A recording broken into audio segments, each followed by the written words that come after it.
चलो जी। आप सबका स्वागत है दोस्तों इंग्लिश लाइब्रेरी में।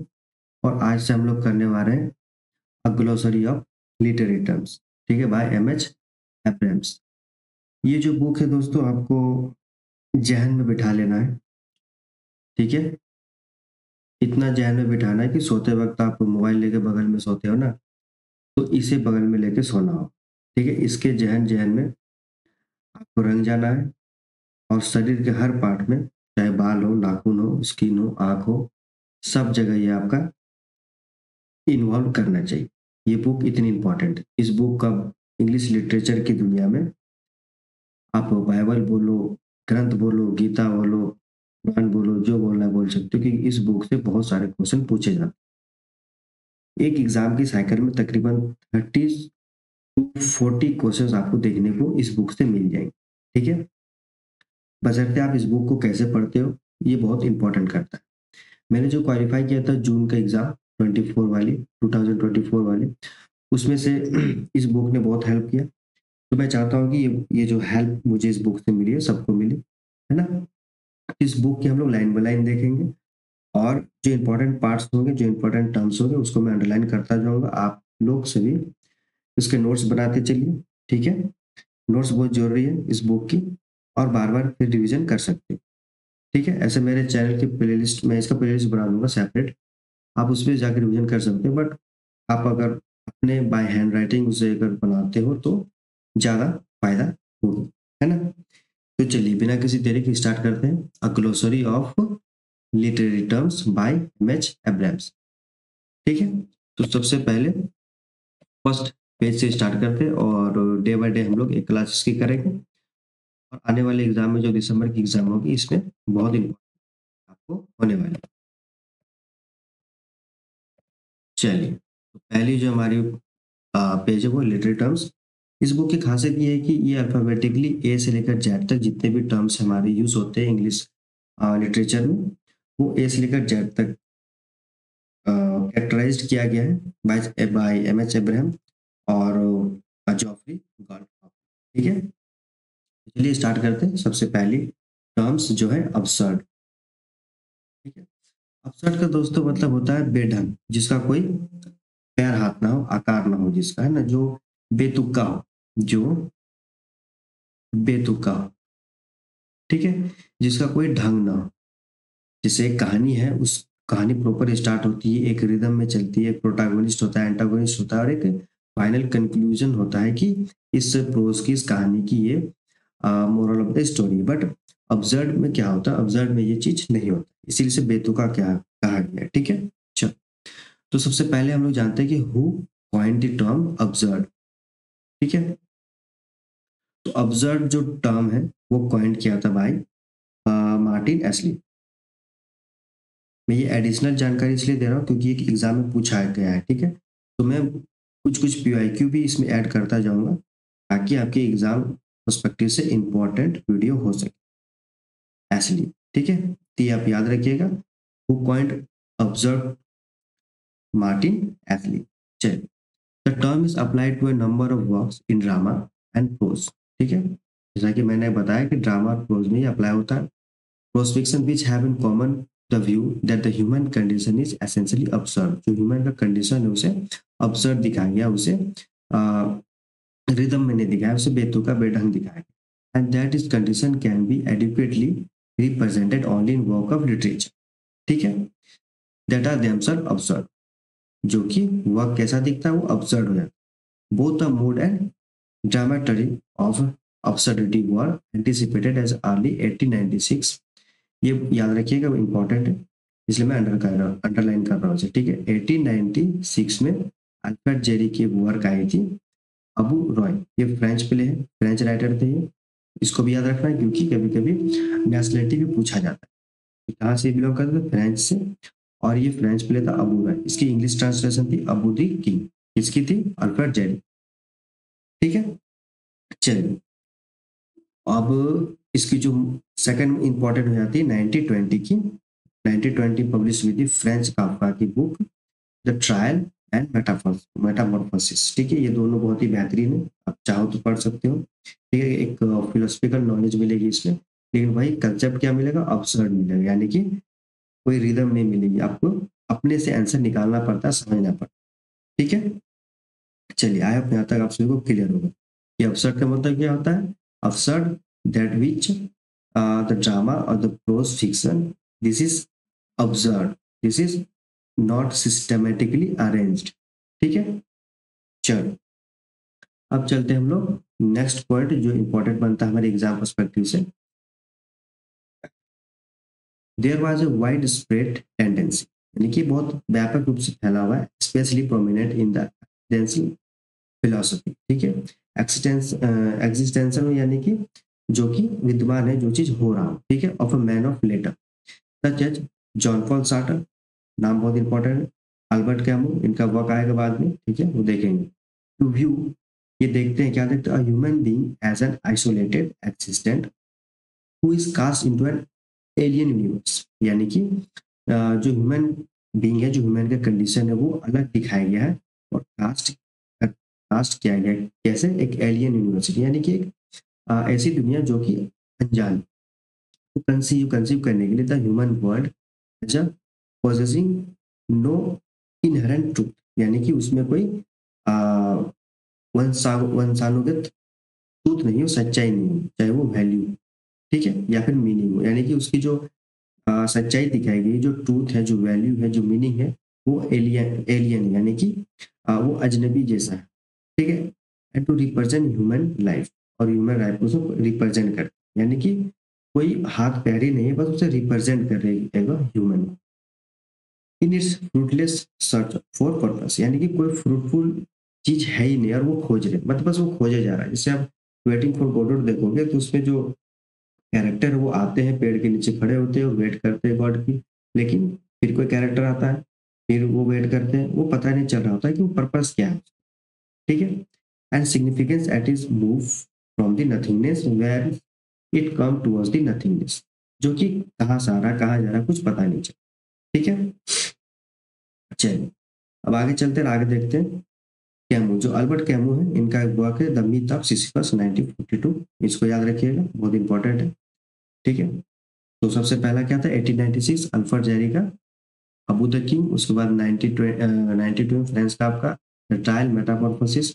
मैं इसलिए emphasize कर रहा हूँ वर्ड को, राइटर, क्योंकि नजदीक कॉलम में पूछते हैं who is belong to absurd, या फिर अब्सर्ड थ्योरी क्या है, या फिर अब्सर्ड लिटरेचर नॉवेल्स क्या है, प्रोज क्या है, वो भी पूछा जाता है। ठीक है, तो अल्बर्ट कैमू को याद रखिएगा, द मिथ ऑफ सिसिफस 1942 में पब्लिश हुई। ठीक है, चलो अब चलते हैं। In a universe that is suddenly drive of illusion of light, man, a stranger, is an immeasurable exile, diverse between man and his life, वही वही चीज बताएगा घुमा फिरा के कि कोई भी कनेक्शन नहीं मिलता उसके लाइफ में, मैन के लाइफ में और मैन के खुद उस इंसान में, और उसका उसके जिंदगी में कोई भी तालमेल है नहीं।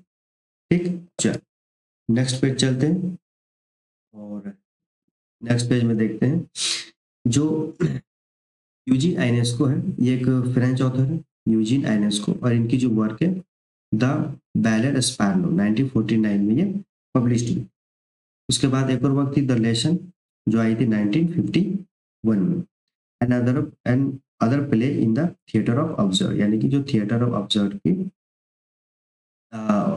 ये प्ले है द बैलेड स्पैनो। ठीक है, किसकी है, यूजीनो आइनेस्को। ठीक है, एक बार टर्म समझ लिया आप लोग कि ऑब्जर्व क्या है।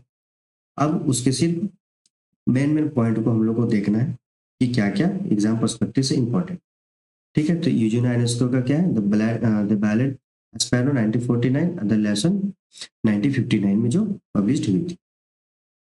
ठीक है, चलिए इसमें एक release metaphysical and transcendental roots, man is lost, all his action become senseless, absurd, useless. ठीक है, तो ये जो है man is lost, all his action become senseless, absurd, useless. ठीक है, ये एक स्टेटमेंट थी यूजीनो आइनेस्को के वर्क।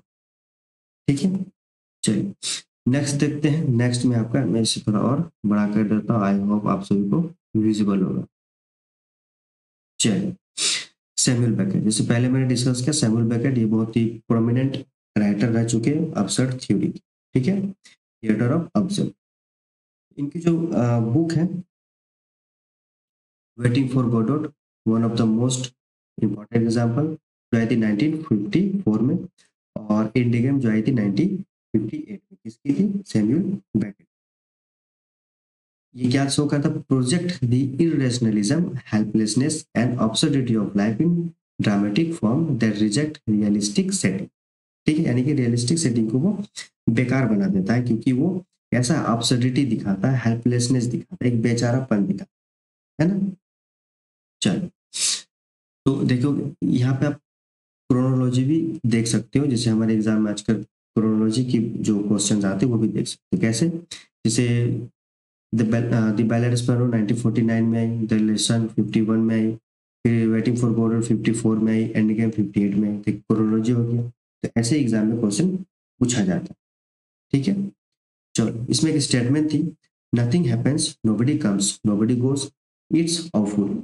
ये जो स्टेटमेंट है ये वेटिंग फॉर गॉडोट की है, और ये एग्जाम में आया हुआ है, ठीक है, इसे मैं अंडरलाइन कर देता हूँ, ठीक। चलिए, इसी तरह हम लोग मेन मेन पॉइंट्स को कवर करते चलेंगे। एक मिनट, चलिए। अब सैमुअल बेकेट की एक और वर्क आई थी, prose fiction, Samuel Beckett prose fiction such as Malone Dies, ये भी आई थी 1958, और दी अननेमेबल जो आई थी 1960। तो सैमुअल बेकेट की ये जो मोस्ट इंपॉर्टेंट वर्क है, इसे आप ध्यान रखिएगा, ठीक है। Another French writer of the absurd was Jean Genet, ठीक है, Jean Genet, sorry, Jean Genet, who combined absurdism and diabolism, ठीक है। देखिए, ये बहुत इंपॉर्टेंट पार्ट बन गया, कैसे कि क्वेश्चन पूछा जा सकता है कि who is the writer, who is the French writer, या फिर who is the writer who combine the absurdism and diabolism, तो डायबोलिज्म, ठीक है, तो कौन थे, जीन जेनेट, ठीक है। चलिए, अब आगे बढ़ते हैं, और आई इंग्लिश मैन हैरोल्ड पेंटर, ये भी एब्सर्डिज्म से बिलोंग करते हैं, अमेरिकन, एक अमेरिकन राइटर थे एडवर्ड एल्बी, ये भी एब्सर्डिज्म, थिएटर ऑफ ऑब्जर्व से बिलोंग करते हैं, तो ये भी याद रखिएगा। Are written in a similar mode, ये भी जो है थिएटर ऑफ ऑब्जर्व में लिखते हैं। तो वहाँ पे आपको मैच द कॉलम में या फिर मिसिंग राइटर में पूछ सकते हैं कि हु इज बिलोंग्स टू आपका थिएटर ऑब्जर्व, ये सारे ऑप्शन दे सकते हैं, अल्बर्ट एल्बी, हैरोल्ड पिंटर, ये सब याद रखिए। The early plays of Tom Stoppard भी थिएटर ऑब्जर्व से बिलोंग करते हैं, such as Rosencrantz and Guildenstern are dead 1966, ये भी आपके थिएटर ऑफ ऑब्जर्व में आते हैं, एंड ट्रेविटीज, ये भी 1974, ठीक है। तो आप देख सकते हो कि इस बुक में आप कितने चीजों को कवर कर सकते हैं, इसलिए कहता हूँ ये बुक, जो बुक है बहुत ही इंपॉर्टेंट बुक है, आपको बस इसे खा जाना जैसे भी खा लो, ठीक है। तो ट्रेविटीज आई थी 1974, exploit the device of absurdist theatre more for comic than philosophical ends, ठीक है, सेम घुमा फिरा के वही बात कही गई, ठीक है।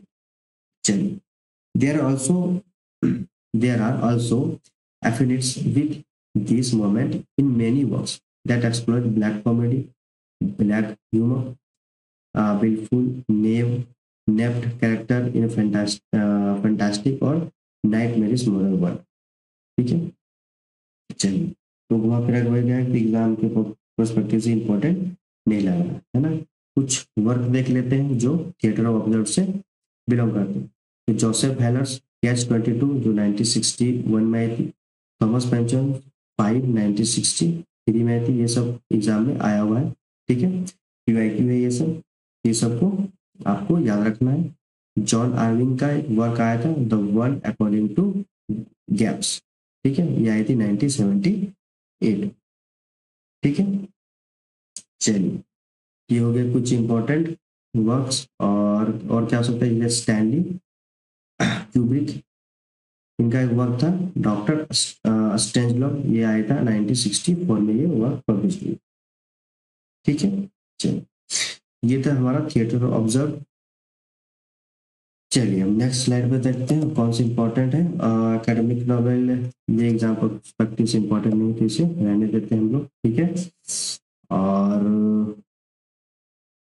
देखते हैं एक्ट एंड सीन्स, ये भी इंपॉर्टेंट नहीं है लेकिन इससे रिगार्डिंग एक पीवाईक्यू था तो उसे मैं लिखना चाहूंगा।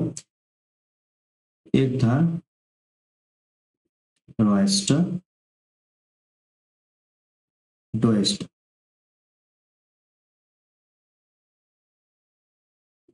रॉयस्टर डोएस्ट, ठीक है। ये जो थी ये first English comedy, first English comedy, ठीक है। और first play,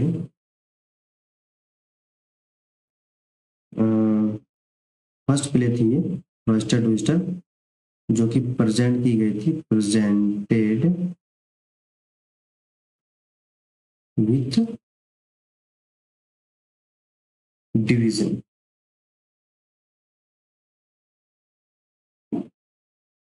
presented with division of act and scene, ठीक है। ये जो वर्क थी रॉयस्टर ट्विस्टर, ये फर्स्ट इंग्लिश कॉमेडी थी, इसे फर्स्ट इंग्लिश कॉमेडी माना जाता है, और फर्स्ट प्ले थी जो कि एक्ट और सीन में इसे डिवाइड किया गया, ठीक है। चलिए अब देखते हैं नेक्स्ट में आपका, हाँ ये इंपॉर्टेंट है आपके एग्जाम पर्सपेक्टिव से, पेज नंबर 5, थोड़ा इसे और जूम आउट करते हैं। चलिए आप लोगों को विजुअल, एस्थेटिक आइडियोलॉजी, एस्थेटिक का मतलब क्या होता है, एस्थेटिक मतलब कि ब्यूटी, है ना।